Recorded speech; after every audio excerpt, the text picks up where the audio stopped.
All right. Hi, everybody. My name is McNeill. As Ivan said, I'm making a VR game called Darknet. It's like a cyberpunk hacking game. I'm not going to actually talk so much about how to develop for VR as what and why, sort of the advantages and disadvantages of the medium, because I think that's something that's not being focused on enough by people who are getting into it for the first time. So I'll just start out saying that I think VR is going to be pretty big. It really looks like that from here. And a lot of people are starting to notice that. And so I think the first instinct that we have when a new medium is coming up is to imagine it as what we already had before, but better. So early movies were just sort of, I'm told, treated like plays that took place in front of a camera. Or to use a more recent, perhaps relevant example, I think early touchscreen games, like the first wave that we got for the iPhone, were really based on existing formats and genres. And so we ended up with things like virtual joysticks that kind of sucked, but were what we were used to. And it took some time for that to improve, for people to drop the virtual joysticks and start moving towards the actual strengths of the medium. I think VR right now is in its very early days, and we're still thinking about it as what we have already, but better.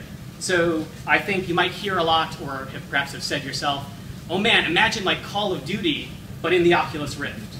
Or the film guys probably here, imagine like Gravity, but you're like in the movie. And somebody actually built that. It took a scene from Gravity where Sandra Bullock is flipping through space and built it in the Oculus Rift. And it was horrible and nauseating. So Palmer Luckey himself actually made this point at Steam Dev Days. And he said outright, porting games to VR doesn't really work. The best ones are the ones that are designed for VR from the very beginning. So I think we're sort of stuck in the present in a weird way. We can't see exactly what the future is going to be like. We haven't developed those design patterns yet. There are a lot of unknown unknowns still. But that also represents an opportunity. It means that the first wave of developers who figure this stuff out get to be big fish in a small pond, at least for that small window of time. And I think the key to succeeding in a new medium is to pay attention to the strengths and weaknesses of that medium, to its design affordances and constraints, to the positives and negatives. So I'd like to just touch briefly on a whole bunch of them. And they overlap, and keep in mind this is just one guy's perspective, but this is the way that I think about it. So I'll start with one of perhaps the negatives, which is the performance requirements of working in VR. You have to render twice for each eye, and you have to render at a very solid, very high frame rate, and at a very high resolution. And that's a really tough challenge for a lot of games. You can't do sort of the state-of-the-art graphics rendering. Oculus and the hardware companies can help with this a little bit. They have some technologies that are in the works that might smooth that out a little, but this is always going to be a challenge. What's especially cool about that is that even though you're pumping out all of these pixels, the resolution is still going to feel very limited. Even if we have a lot of pixels, they're being spread out across your entire field of vision, so each individual pixel still looks very big. Again, the hardware companies can help with this a little bit. They can put a higher res panel in the device. They can use the lenses to cluster the pixels more towards the center of your vision, but you are ultimately still going to lose detail. I believe the quote that Palmer gave a long time ago is that we couldn't get like retina level display or like fidelity until we had something like 8K panels for each eye.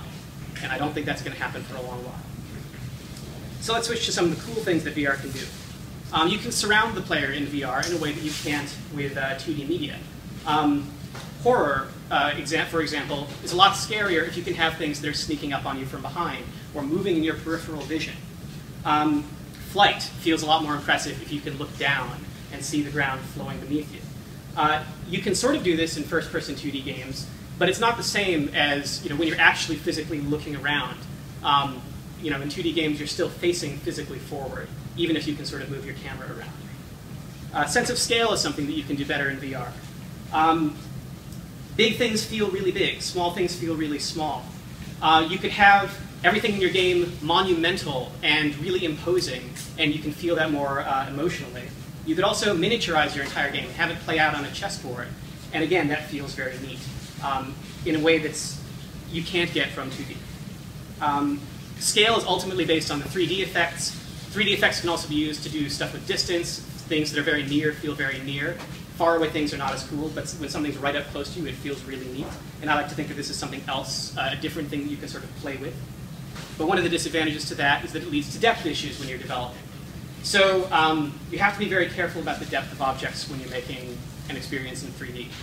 You can render things in the wrong order. So it's something like is rendered on top of another object, but the depth cues are telling you that it's further away. And that causes eye strain. One of the challenges that I've had to face is in my game I have a crosshair that's meant to show the player what they're looking at. And I have to constantly change the depth of that crosshair to make it comfortable. It has to actually exist somewhere in 3D space. And if it's not the same depth as the objects you're looking at, you get double vision. And again, that feels terrible. UI is harder than normal because, again, it has to exist somewhere in the world. Usually when we need to have like an extra indicator, give the player some information, you could have something flash in the corner of the screen. But in VR, there is no corner of the screen. You can look all around and you'll never hit the corner. You can't guarantee that they'll even look at your UI because they could be looking elsewhere. You could stick it into the center of their face and have it sort of stuck on their view, but that feels very unnatural. Controls are a problem. Input is still an unsolved problem in VR. You can use a keyboard or a gamepad, but you can't see the controls, so I hope you can feel it out. A lot of people want motion controls that will work well, but right now I don't think there's anything that's at an acceptable level of quality and price together. That's something that Oculus recently has been hinting that they're working on, but it's not clear where they are on that, and it's not clear if that's going to be solved by the time the first consumer version comes out. So that uncertainty is itself a constraint you need to take into account. But we do get some new types of input. So for example, rotational tracking. This is a really nice input. It's like you can use it, as I do in my game, as like a pointer, almost like a mouse, because it's very precise. And of course, you can use that to sort of get a general idea of where the player is looking, which you can use for interesting things. And then we have positional tracking as well, like moving your head side to side. You can use that to do things like look around corners or lean into something to get more detail, see it up close. Or like dodge projectiles, which is something that they're doing in the game Super Pop.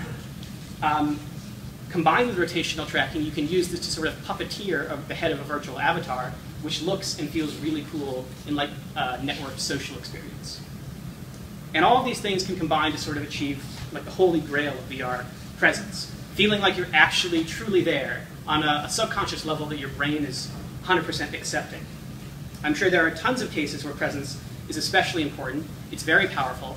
But again, I think horror is a great example where the subconscious really matters. And if you well and truly think at a deep level there's a monster in front of you, that can be very powerful.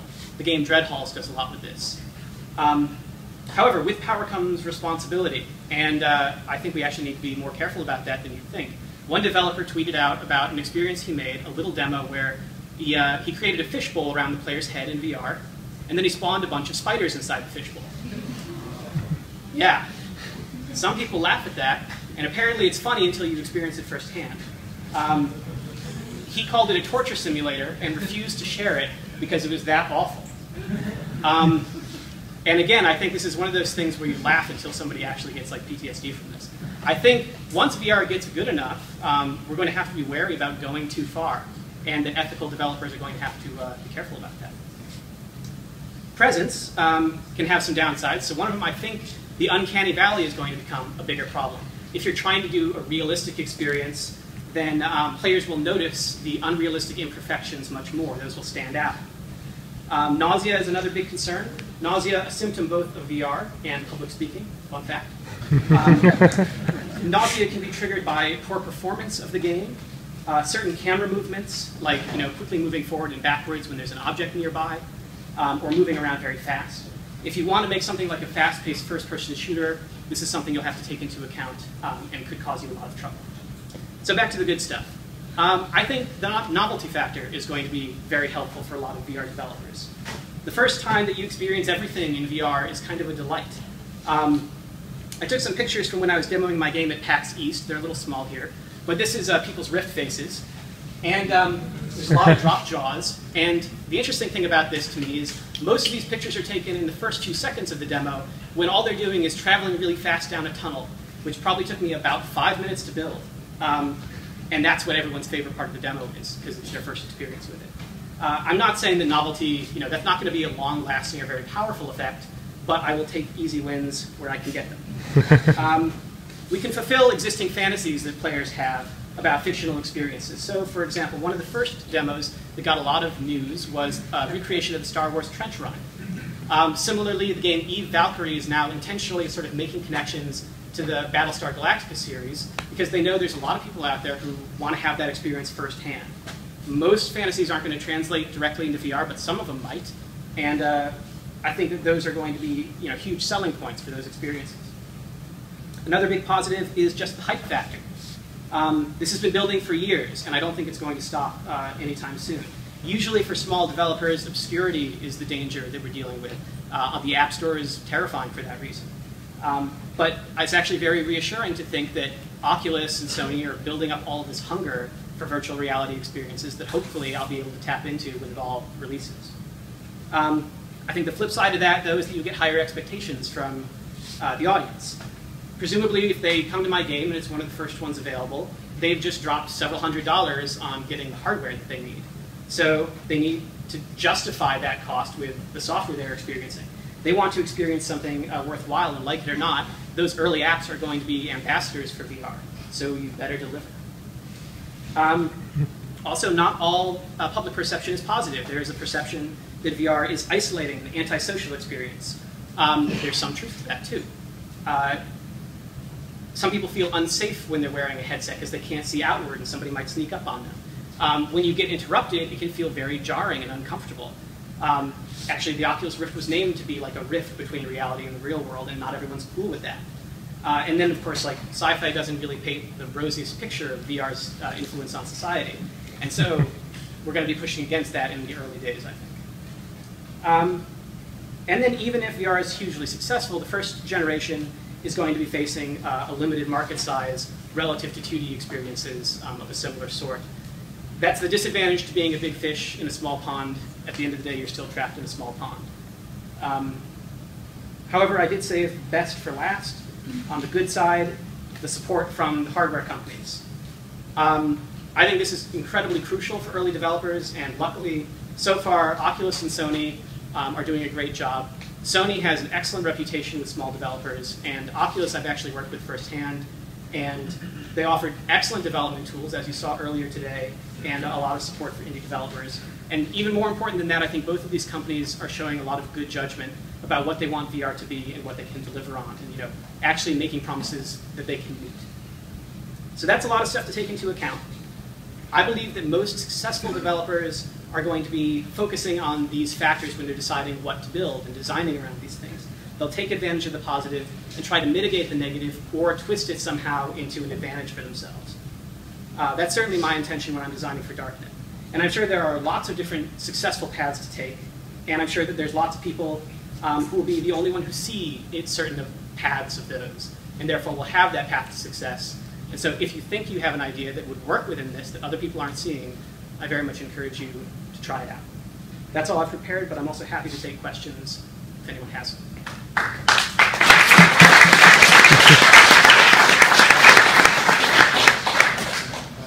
One item I didn't see you mentioned was audio. Audio. What are some of the current uses on devices?